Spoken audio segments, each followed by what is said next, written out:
Dans cette vidéo, je vais vous montrer comment je refais un pot de 2 temps, donc un pot de scout, un pot de 50, même un pot de cross, ça sera la même chose. Donc là, je vais juste faire la rénovation du pot. Après, je referai sûrement une vidéo pour les dépoquer. C'est un peu plus chiant et si vous pouvez éviter de le faire, le faites pas parce que c'est vraiment chiant à faire. Donc là, j'ai pris un pot SCR en exemple. Après, ça peut être n'importe quel pot. Je vous montrerai pour les pots de détente comme ça. Et les pots d'origine aussi, ça sera le même principe. C'est juste qu'à la fin, celui-ci, je vais le bleuir au niveau des soudures. Et l'autre, je vais le vernir. Tandis qu'un pot d'origine, je le peindrai en noir haute température. Mais ça sera strictement la même chose. Donc ça marche pour tout ce qui est pot 50, cross, de temps, enfin tout. Scout, tout ce qui est des pots de 2 temps. Pot de 4 temps, je sais pas, c'est pas forcément pareil, c'est pas forcément la même matière. Du coup, sauf pour les cartouches, la cartouche ça sera la même chose sur un pot 2 temps ou 4 temps, peu importe si c'est de la laine de roche à l'intérieur. Donc là, le corps de pot, comme on peut le voir, il est bien rouillé quand même. Par contre, l'avantage, il a aucun poc. Il est vraiment de partout.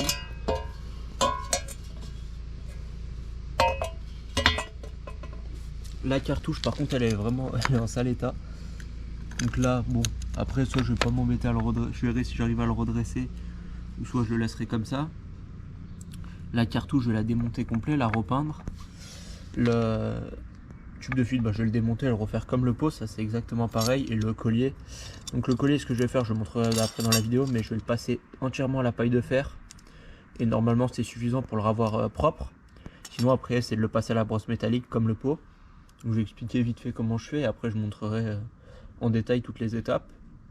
Donc, le pot, ce que je fais, je vais le passer entièrement à la brosse métallique. Après, je vais prendre un mini chalumeau, je vais bleuir au niveau des soudures. Et après, je mets un vernis haute température. Moi, je mets du Icar qui est pas mal. Je l'utilise depuis longtemps et ça marche très bien. Après, peut-être qu'il y en a d'autres qui fonctionnent bien, mais je saurais pas vous dire. Moi, j'utilise tout le temps celui-là et il est top. Donc, je vous montrerai aussi lequel c'est, la bombe, comment elle est. Donc, le tube de fuite, ça sera le même principe. Je vais poncer. Juste ça, il faut que j'arrive à l'enlever. C'était une semelle, je pense que c'est une semelle collée. J'en ai déjà scié une partie. Il y avait une grosse bordure, mais je pense que c'est une semelle qui a collé ou du plastique qui a fondu sur le pot. La cartouche, donc je vais déjà la démonter. Après, je vais la démonter entièrement. Je montrerai aussi au démontage comment la démonter. Là, je vais passer un gros coup de nettoyage à l'essence. D'abord, je le nettoie à l'essence, la cartouche, pour pas travailler dans la crasse et parce qu'après c'est plus loin à poncer. Ça, je vais le passer à la sableuse, parce que maintenant j'ai une sableuse, mais avant je le faisais à la brosse métallique, ça fonctionne très bien. Donc ça, faut soit le sabler, soit le passer à la brosse métallique, ça reviendra au même. Juste plus rapide à la sableuse. Donc après, je vais le repeindre en noir. Si c'était d'une autre couleur, je l'aurais repeint d'une autre couleur, toujours en peinture haute température. Sinon ça tiendra pas. Ici, donc la petite plaque qui est ici et l'embout ici, je vais le passer à la brosse métallique ou à la sableuse, peu importe. Dans tous les cas, si je le passe à la sableuse, je serai obligé de le repasser à la brosse métallique pour lui redonner l'aspect brillant. Je pense pas le repeindre, on verra dans la suite de la vidéo comment ça ressort.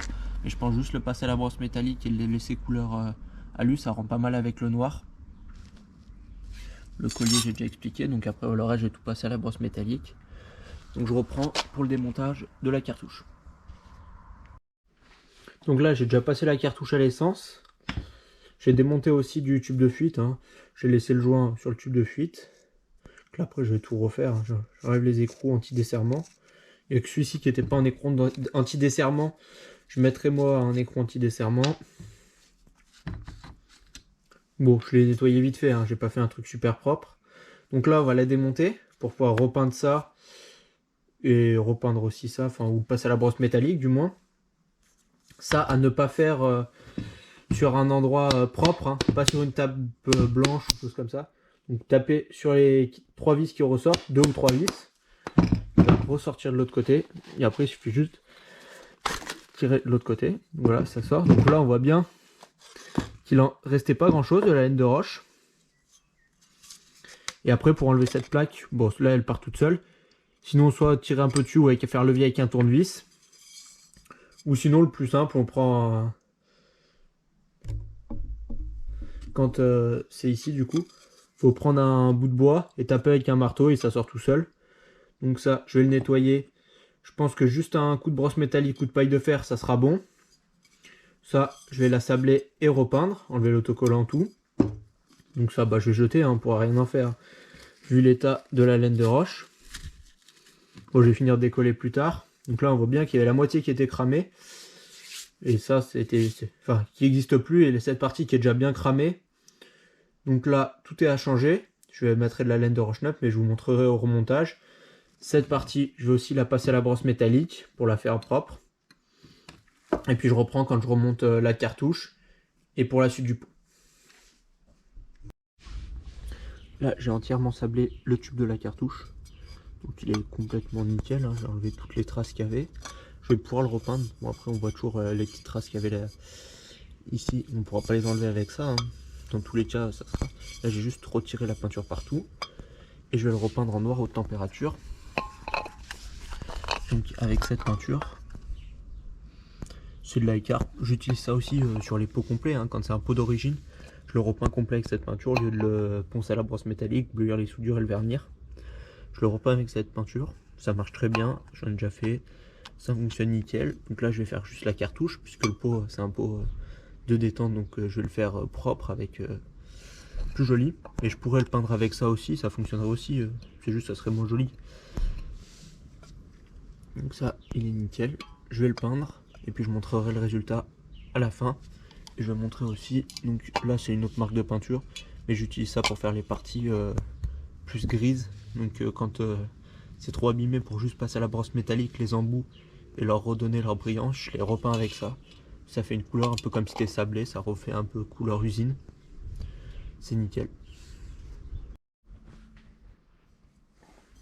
Voilà le résultat de la cartouche. Bon là il y a deux traces qui étaient... C'est les déformations, c'est le collier de peau qui avait abîmé la cartouche.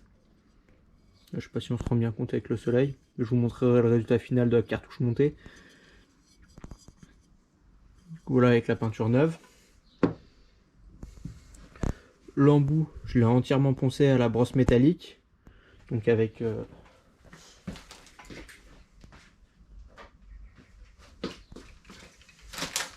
une brosse comme ça sur la perceuse. Donc il est ressorti nickel, hein. Ça sera la même brosse que je vais utiliser pour le pot, sauf en un peu plus abrasive. Donc voilà, là il est ressorti plutôt propre. J'ai coupé aussi la partie qui était ici, là je l'ai plus, mais qui était toute déformée, du coup ça faisait pas beau, j'arrivais pas à la redresser, c'était trop abîmé. Donc je l'ai remplacé, je l'ai coupé, et comme ça fait bien plus propre. J'ai coupé aussi la laine de roche. Donc moi, il existe des laines de roche type d'origine de la cartouche. Tu peux acheter la SCR, l'Avocat pour tous les pots. Mais bon, ça, sauf sur les pots d'origine, ce qu'il faut vraiment beaucoup, après sur des pots de temps 250, tu peux acheter ça. Mais sinon, moi j'utilise de la à couper, donc c'est des grandes plaques. Ça coûte deux, trois fois moins cher et c'est tout aussi efficace. Moi j'ai toujours mis ça et ça fonctionne très bien. Donc là, on va remonter la cartouche. Il y a cette pièce aussi, je ne vous ai pas montré. Donc je l'ai passé à la paille de fer, je l'ai nettoyé à l'acétone, à l'essence. À l'essence, j'ai repassé après un coup d'acétone et je l'ai passé à la paille de fer. Puis elle est ressortie propre. J'ai même pas eu besoin de la passer à brosse métallique.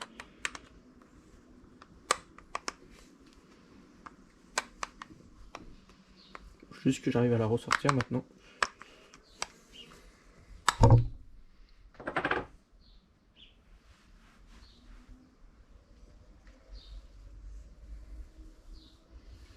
Et donc maintenant, on va bien serrer ici pour que ça passe, que je cache pas. Non, c'est dans l'autre sens.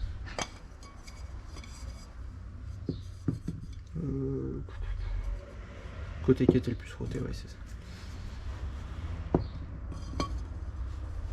Donc là, je la remets pile dans le sens comme elle était d'origine, mais peu importe, même si vous vous trompez de sens, c'est pas très grave, ça changera strictement rien. Après, on peut s'aider d'un tournevis.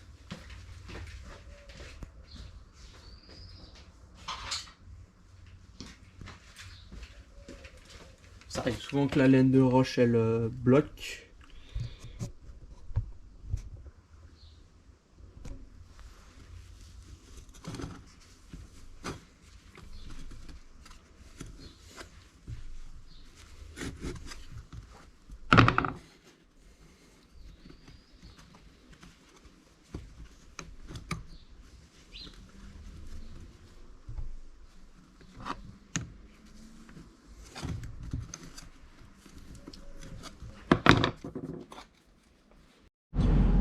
J'ai vu au montage que la GoPro avait plus de batterie, qu'elle avait coupé pour le montage de la cartouche. Donc en fait j'ai fini de l'emboîter comme je l'ai montré dans le début. Et puis après j'ai juste remis la petite plaque qui est là derrière. Là j'ai remis le joint pour faire l'étanchéité entre la cartouche et le tube de fuite. Donc c'est la même chose. Si jamais vous avez du mal à l'emboîter, ce que vous pouvez faire c'est serrer les écrous qui sont derrière. Vous les serrez au max et comme ça va emboîter comme si elle était fixée sur le pot. Voilà, c'est la petite technique. Donc là on va passer au ponçage du pot. Donc tout le corps de pot là je vais le poncer, ou sinon vous pouvez le sabler et le repasser après la brosse métallique. Donc je vais utiliser une brosse comme ça. Après si vous passez le sablez et qu'après vous le passez à la brosse métallique, il faut le faire avec une brosse plus souple. Et je vais vous montrer vite fait. Après je mettrai un petit accéléré du moment de ponçage. Puis après je reprendrai une fois que tout le pot sera poncé. Donc là il suffit juste d'avoir une brosse métallique sur la perceuse. Et puis après on peut poncer, je vous montre.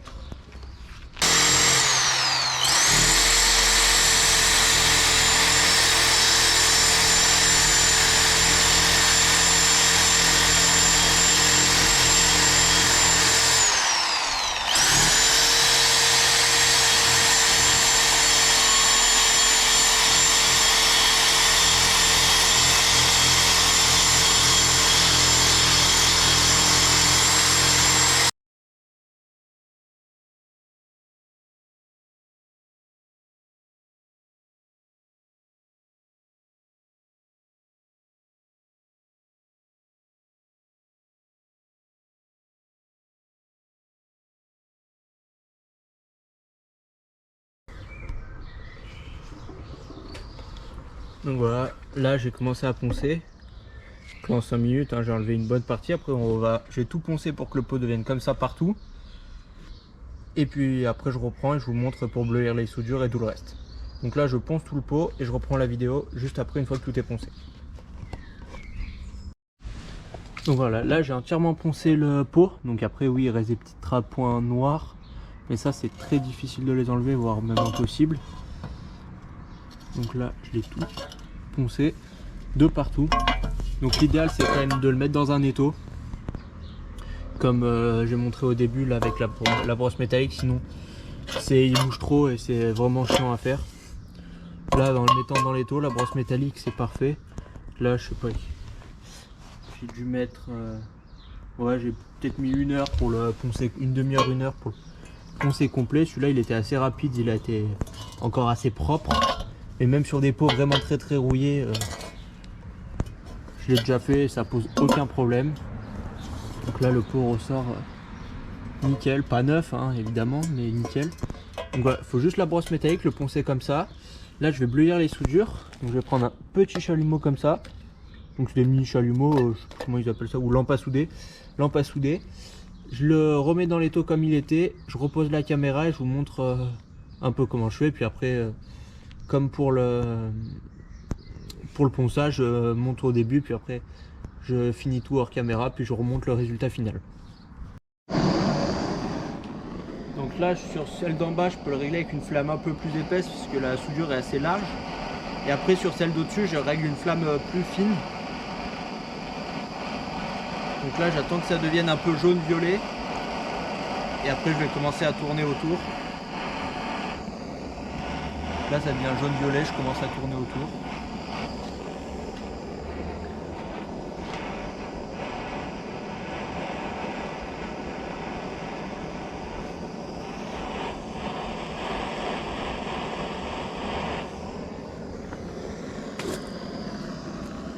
Perso, je fais aussi la plaque, j'aime bien, je trouve ça joli.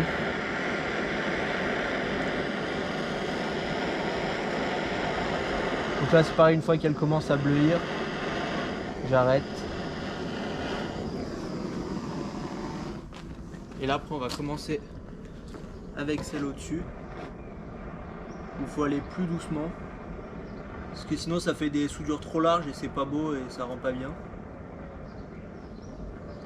Donc là, dès que ça commence à jaunir, il faut commencer à bouger pour pas faire une soudure trop épaisse.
Après une fois que le pot est chaud, ça va bien plus vite, donc faire attention.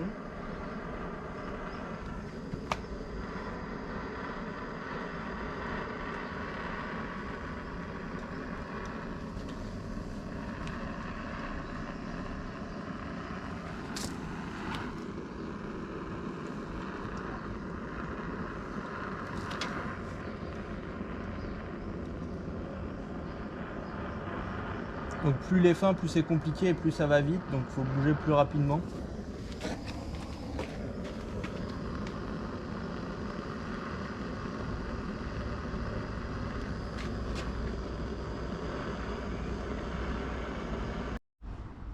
Bon là il s'est mis à pleuvoir, donc je l'ai rentré pour vous montrer. Donc j'ai fini toutes les soudures, il n'y a que ces deux là, je les avais fait trop larges. Donc après quand je les fais un peu larges, c'est que je suis resté trop au même endroit.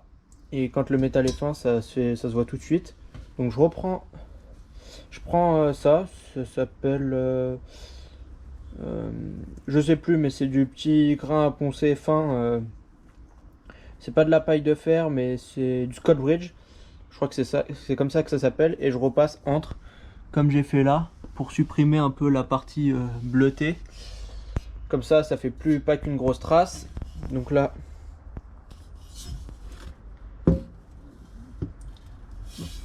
c'est bleuide partout. Moi je bleuis même en dessous, comme ça. Donc là ça se voit pas super bien.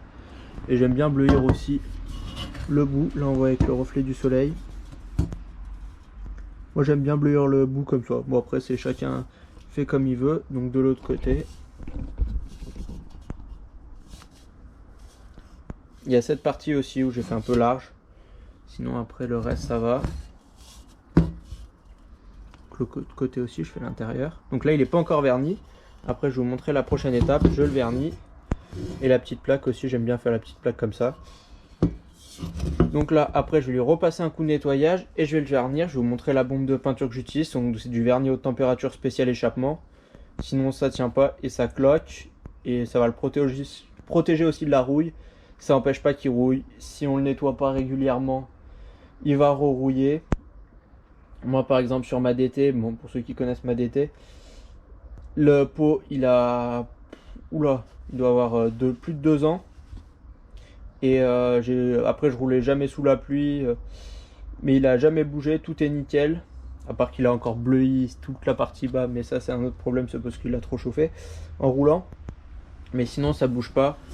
J'en ai fait d'autres, je sais qu'ils ont les pots ont tenu, il n'y a aucun problème. S'il est bien nettoyé régulièrement, cette technique, le vernis, il rerouille pas. Après il peut avoir des petits points de rouille qui réapparaissent de temps en temps, mais sinon aucun problème. Donc là il faut juste la lampe à souder, le chauffer comme j'ai montré, donc je vais pas tout montrer, mais faire pareil de partout. Et il redevient comme ça, et après quand on va passer le vernis, ça va le rendre encore plus brillant. Donc moi c'est celui-ci que j'utilise depuis longtemps, j'ai toujours utilisé celui-là, ça marche super bien. Donc c'est du vernis haute température Ricard. Donc eux ce qu'ils conseillent c'est après de le mettre au four pour le faire chauffer et le durcir. Donc moi comme j'ai pas de four et je vais pas le mettre dans le four de la cuisine, je le laisse 1 heure sécher comme ils disent. Et puis après je le chauffe au décapeur thermique jusqu'à qu'il devienne au toucher bien chaud. Je le laisse comme ça, puis après quand je le monte sur la moto, et une fois au premier démarrage, je laisse bien chauffer la moto. Et ça fait comme s'il était passé au four, j'ai jamais eu de problème. Ça a toujours bien fonctionné comme ça. Je vous mettrai même une photo du pot de ma DT peut-être 2 ou 3 ans après, je sais plus il y a combien de temps je l'ai fait. Mais il est toujours nickel, donc c'est celui-ci. Là je vais passer le vernis, je vais pas le filmer, ça n'a rien d'intéressant, c'est comme si on passait une peinture. Il suffit juste de le pchiter dessus, comme si on voulait le peindre, sauf que c'est transparent. Et je vous montre la différence, le résultat final après. Donc voilà le résultat après le vernis. Donc là j'ai pas fini le pot complet, il me reste encore le tube de fuite. Et je vous montre déjà le résultat au soleil du pot fini. Donc on voit bien que ça change tout hein, par rapport à son état où il était rouillé. Et même le vernis ça lui donne de la brillance, tout, ça change vraiment. Ça a fait ressortir les soudures bleutées, la plaque aussi. Voilà, je reprends après une fois que j'ai fini complètement le pot, tube de fuite, cartouche. Donc là je vais vous montrer le résultat final du pot avec le tube de fuite. Donc on voit bien qu'il a bien changé. Donc on va commencer par le collier. Le collier, je l'ai juste nettoyé, passé à la paille de fer, il est ressorti nickel. Donc ça c'est plutôt un bon point, il était pas mal. La cartouche, comme je vous ai déjà montré, j'avais recoupé le bout qui était abîmé, j'avais repeint en noir. Ici du coup on a le corps de pot.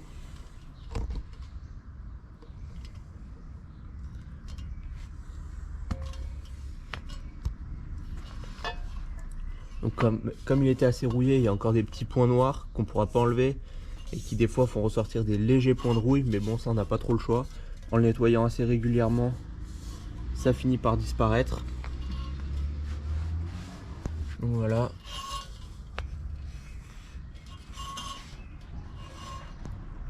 Le pot complètement refait avec le vernis. Donc là il est pas au soleil, mais si ma lumière va devenir brillant.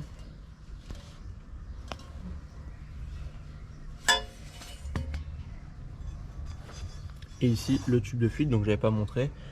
J'ai bleui la plaque en dessous, parce que j'aime bien la petite plaque où on fixe la cartouche. Après voilà. J'ai bleui aussi cette partie, j'aime bien. Fait un beau rendu. Et donc j'ai pris un pot de mobilette repeint en noir d'origine pour vous montrer comme exemple. Donc là, je sais pas, c'est pareil, exactement pareil que l'autre, sauf qu'au lieu de bleuir les soudures, je l'ai repeint en noir directement, noir haute température, avec le noir Icar haute température spécial échappement. Donc voilà le rendu. Bon, c'était un pot qui était très rouillé quand même là. C'est pour ça qu'il n'est pas parfaitement lisse, c'est un pot de mobilette. Mais voilà, du coup une partie qui était moins rouillée. Le résultat. Donc je vous mets quelques plans. Donc tout ça, ça a été fait à la brosse métallique. Un pot d'origine, vous pouvez le faire aussi à la sableuse, même un pot comme ça, vous pouvez le faire à la sableuse et après le repasser à la brosse métallique pour ceux qui ont une sableuse. Donc voilà comment je fais pour refaire. Donc prix, on va dire, il y a 5 € de brosse métallique et 10 ou 15 € de bombe de vernis haute température. Le vernis haute température, vous pouvez faire plusieurs pots avec ou autre chose, mais il n'est pas on n'est pas obligé de l'utiliser qu'une fois, donc vous pouvez le réutiliser. On va dire ça coûte 15-20 € maximum pour faire un pot comme ça. C'est un pot rouillé et il faut compter on va dire entre 2 et 3 heures de temps. Et après vraiment pour un pot très rouillé, le temps augmente pour le ponçage, mais c'est à peu près dans ces zones là. Donc je vais refaire des plans un peu plus jolis du pot et puis après ça sera la fin de la vidéo.